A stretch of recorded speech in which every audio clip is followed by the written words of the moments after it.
We finish up our Unraveled series this week, and we turn to the book of Exodus, and we hear the story of the way that God unraveled Pharaoh's plans in Egypt.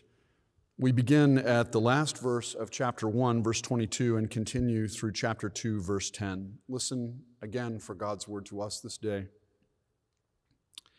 Then Pharaoh commanded all his people, "Every boy that is born to the Hebrews you shall throw into the Nile, but you shall let every girl live." Now a man from the house of Levi went and married a Levite woman. The woman conceived and bore a son. And when she saw that he was a fine baby, she hid him 3 months. When she could hide him no longer, she got a papyrus basket for him and plastered it with bitumen and pitch. She put the child in it and placed it among the reeds on the bank of the river. His sister stood at a distance to see what would happen to him. The daughter of Pharaoh came down to bathe at the river, while her attendants walked beside the river. She saw the basket among the reeds and sent her maid to bring it. When she opened it, she saw the child. He was crying, and she took pity on him. "This must be one of the Hebrews' children," she said. Then his sister said to Pharaoh's daughter, "Shall I go and get you a nurse from the Hebrew women to nurse the child for you?" Pharaoh's daughter said to her, "Yes." So the girl went and called the child's mother. Pharaoh's daughter said to her, "Take this child and nurse him for me, and I will give you your wages." So the woman took the child and nursed him. When the child grew up, she brought him to Pharaoh's daughter, and she took him as her son. She named him Moses, because she said, "I drew him out of the water." The word of the Lord. Thanks be to God. Would you pray with me? Now, Lord, grant that the words of my mouth and the meditations of our hearts might be acceptable in your sight, O Lord, our rock and our Redeemer. Amen. In 1988, when I was a senior in college in Auburn, Alabama, about 2 hours to the southwest, in the town of Monroeville, Alabama, a man named Walter McMillan was being convicted of a murder he did not commit. He was sentenced to death. His story is told in the movie Just Mercy. His attorney was Brian Stevenson, a name that has become well known in recent years. I first learned of McMillan's story when I read Stevenson's book back in 2015. While the movie is a must-see, the book is even more powerful. It weaves McMillan's story and many other of Stevenson's clients who were on death row with Stevenson's analysis of our nation's history regarding race and policies of mass incarceration, to issue a call to fix what is broken in our world. Stephen's analysis of history is compelling, and his call to action is inspiring. It involves 4 things. I've talked about these before, but I don't think we can talk about them enough. First, Stevenson challenges us to get proximate, to get close to the people impacted by the problems we care about in our world. If you care about affordable housing, enter into relationship with people who desperately need it. If you care about public education, get involved in a school that needs your help, or better yet, with a student who needs your help. If you feel called to do something about mass incarceration in our nation, get to know a prisoner, get to know his or her family.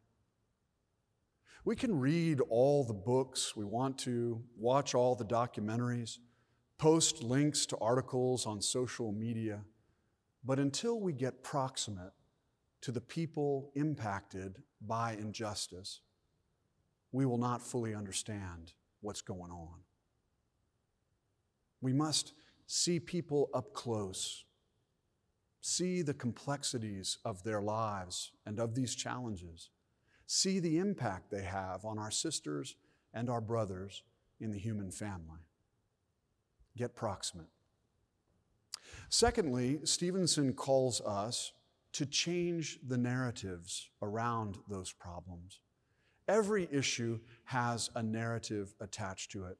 For that matter, so does every person. The narratives surrounding the issues we face are often written by people in power or people seeking power to advance their own agendas. We need to listen critically to the narratives about people on the margins of our society and ask ourselves, are they true? If not, we need to change them. Often these narratives are shaped by fear, and they're designed to create more fear, to manipulate people's support. Our world desperately needs less fear and more faith, less anger, more mercy, less violence, more justice, less death, more life. Faith, mercy, justice, life. These are God's narratives, and they need to be used to change the narratives of our world.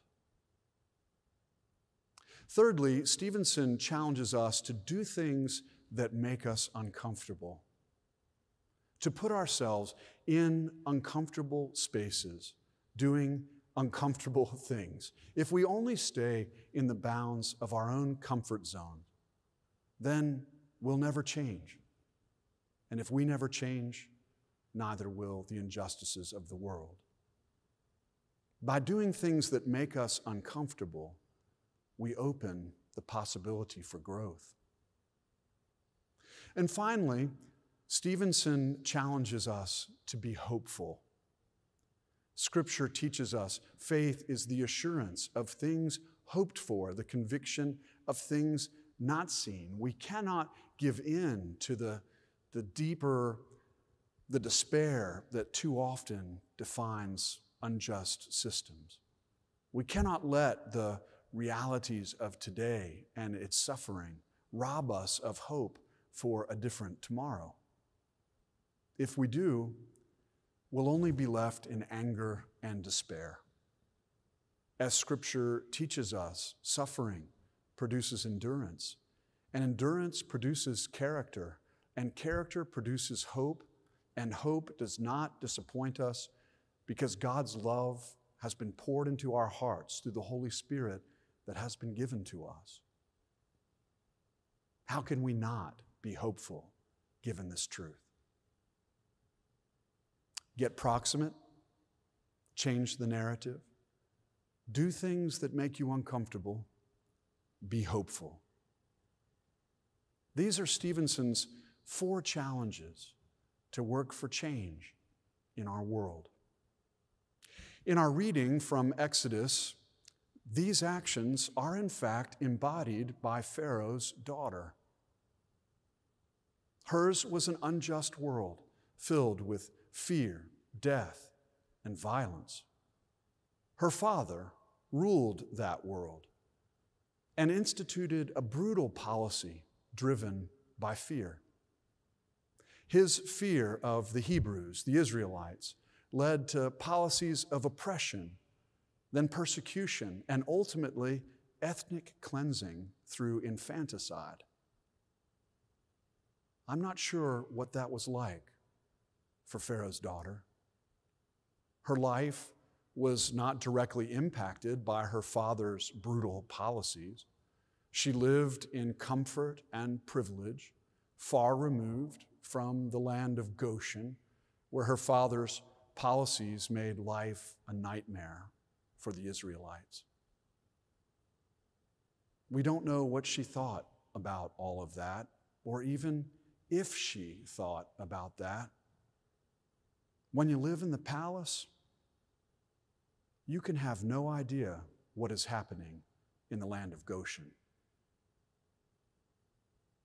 But when she went down to the river that day with her attendants, she spotted a basket in the reeds. She heard a baby's cries. She got proximate. She moved toward that basket and she opened it. And she looked inside. And she saw not a threat to Egyptian sovereignty, but a crying baby. A beautiful, crying baby boy.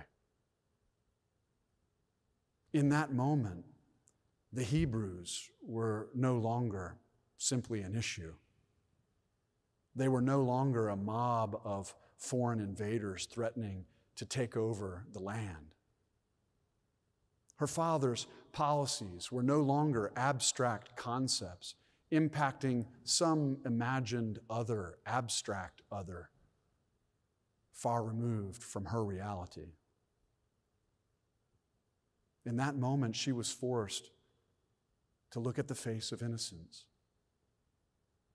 In that moment, she could see the desperation of a mother who followed the letter of the law, putting her baby boy in the river, but placing him in a basket first in hopes that he would be saved. In that moment, Pharaoh's daughter got proximate.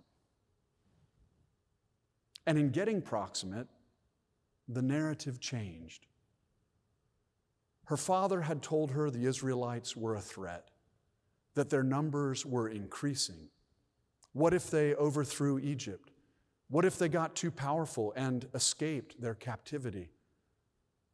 Who would build the supply cities for them? Notice the inherent conflict in Pharaoh's fearful logic. There's too many of them. What if they escape? Do we have narratives in our world like that? Narratives where fear of the other leads us to irrational thinking and policy?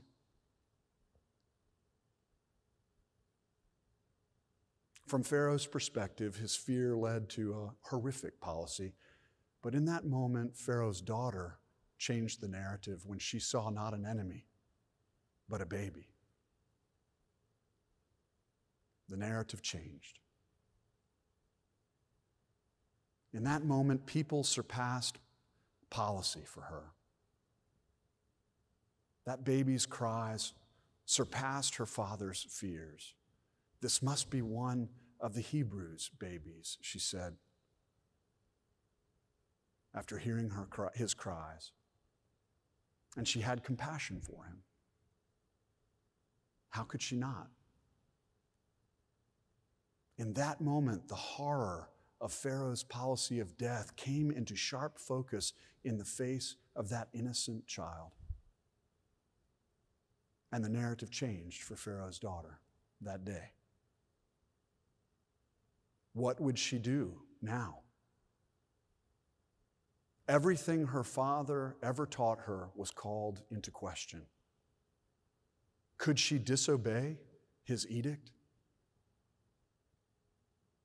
There was no way she could throw that beautiful baby back in the river. What would she do? And then up pops a young girl. "Hey, lady," she says, "need a nursemaid for that baby?" Pharaoh's daughter was getting even more proximate, even closer to this child's humanity. Her new narrative was getting even more complex. Who was this girl? How did she just happen to be there at that moment? How does she know a nursemaid among the Hebrews? Could she perhaps be this baby's sister? Could that nursemaid be his mother? Could she participate in the conspiracy of grace to save this child? Yes, she could. And she could even pay his mother to nurse him. In that moment, Pharaoh's daughter stepped into a whole new world, and her father's fear-filled plans begin to unravel. By saving Moses' life, she joins God's conspiracy of hope. Hope for life, hope for justice, hope for freedom, hope for salvation. There's no way she could know that in that moment. But by getting proximate to that baby, in changing the narrative of fear and death governing her world, in stepping into the discomfort of that moment and doing something that surely frightened her, Pharaoh's daughter lives into hope. It all began when God brought that basket from Goshen to the shores of her back door. Where are the Goshens of our world? Where are those places that we don't have to go to, places we don't have to know about, places that are impacted by policies far removed from our daily existence? When I was a college senior in Auburn, Alabama, my Goshen was Monroeville, and I had no idea what was happening there.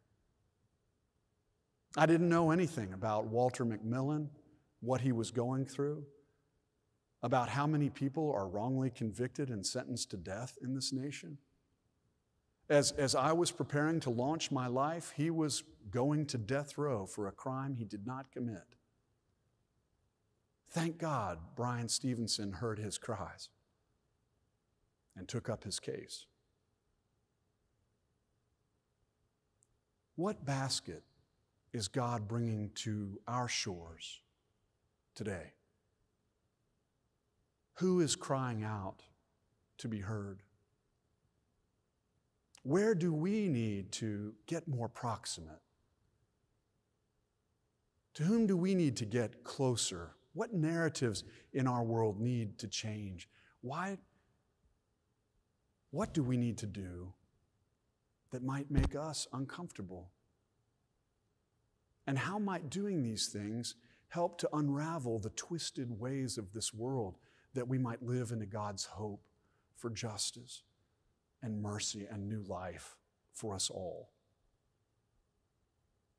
There is a lot of fear being peddled in our world these days. A lot of narratives being constructed to stoke our fears.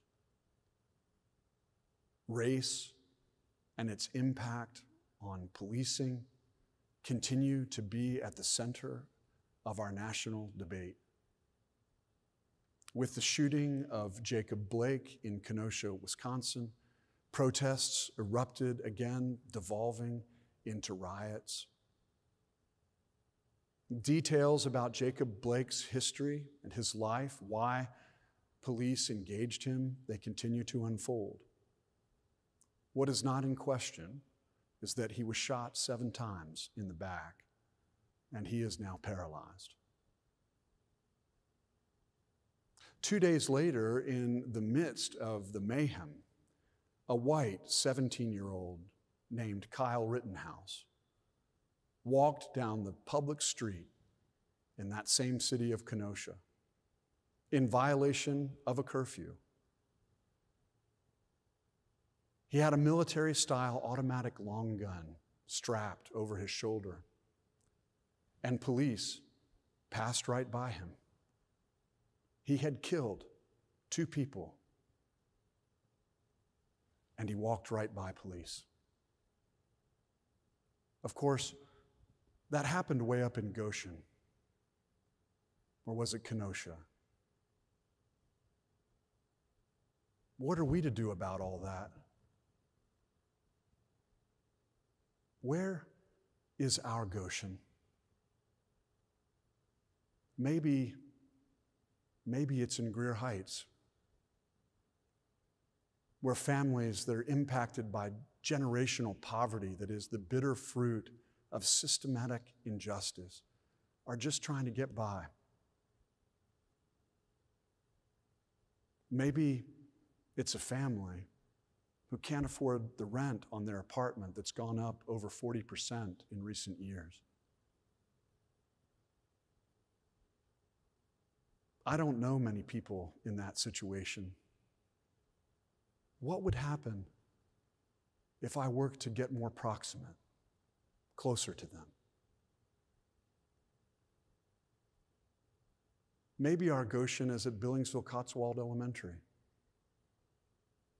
Maybe there's a child there who doesn't have access to technology needed to learn in this virtual world of ours. Maybe she's crying out from her basket. There are roughly 20,000 children in such a situation here in Charlotte right now. What if we were willing to wade into those waters? What would it mean to change the narratives surrounding families living in poverty in our nation? What would it mean to understand all the narratives that work on us surrounding race in our country? What would it mean for us to do things that make us uncomfortable? It could mean embracing hope. It could mean answering God's call to care about what's happening in Goshen, joining God's conspiracy of hope in this world. Hope for justice and righteousness and mercy and grace and freedom and new life. It all begins, friends, when we get proximate to the problems of our world, when we change the narratives surrounding them, when we do things that make us uncomfortable, when we embrace hope, the assurance of things not seen yet. It begins when we follow the faith of Pharaoh's daughter. Amen.